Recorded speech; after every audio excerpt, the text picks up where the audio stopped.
جب آ رہا تھا اس میں راستے میں لکھ بھی رہا تھا کہ تھوپنے میں بھی فرق ہے. تھوپنے سے مراد ایک ہوتا ہے کنونس کسی کو کر دینا. اگر اسے کوئی تھوپنا کہہ رہا ہے تو دیٹس رانگ. کیونکہ کنونس کرنے میں اگر سننے والا عقل مند ہے پھر تو کنونسنگ پہ بات چلی جاتی ہے, کنورزیشن پہ. اگر سننے والا جاہل ہے یعنی سمجھنے کو تیار نہیں ہے تو عقل مند کو بھی اس پہ ایک حاوی کرنا پڑتا ہے. دیٹس تھوپنا. تھوپنے میں دوسرا ہے کہ بغیر دلیل کے ثابت اینی تھنگ بغیر دلیل کے سامنے والے پر لاد دینا ہے تھوپنا.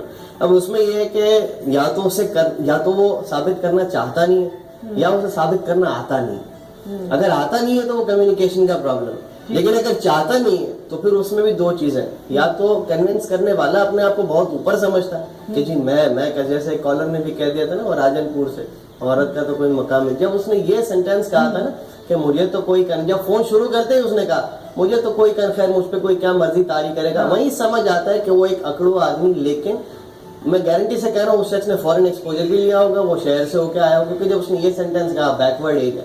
میں کس طرف رہا ہوں جب کوئی شخص اپنے آپ کو بہت دور کر لیتا وہاں وہ کنونس کرنے کے سامنے والے کو قابل نہیں سمجھتا.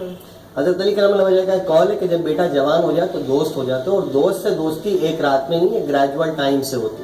جیسے بیٹیوں سے بھی کہا جاتا ہے کہ 16 سال کی بیٹی پہ تھپڑ تو لگایا کہ برابر والے لڑکے سے بات کیوں کی, جب وہ 5 سال کی تھی گود میں بٹھا کے کیوں نہیں کہا کہ بیٹا کوئی مسئلہ ہو تو باپ کے پاس آنا, کیونکہ بیٹی کو پیار سے زیادہ سپورٹ چاہیے ہوتا ہے. یہ تو مردوں کا کام ہے محبتوں کے پیچھے بھاگنا, عورت سپورٹ کی بھوکی ہوتی, محبت کی نہیں ہوتی تھی.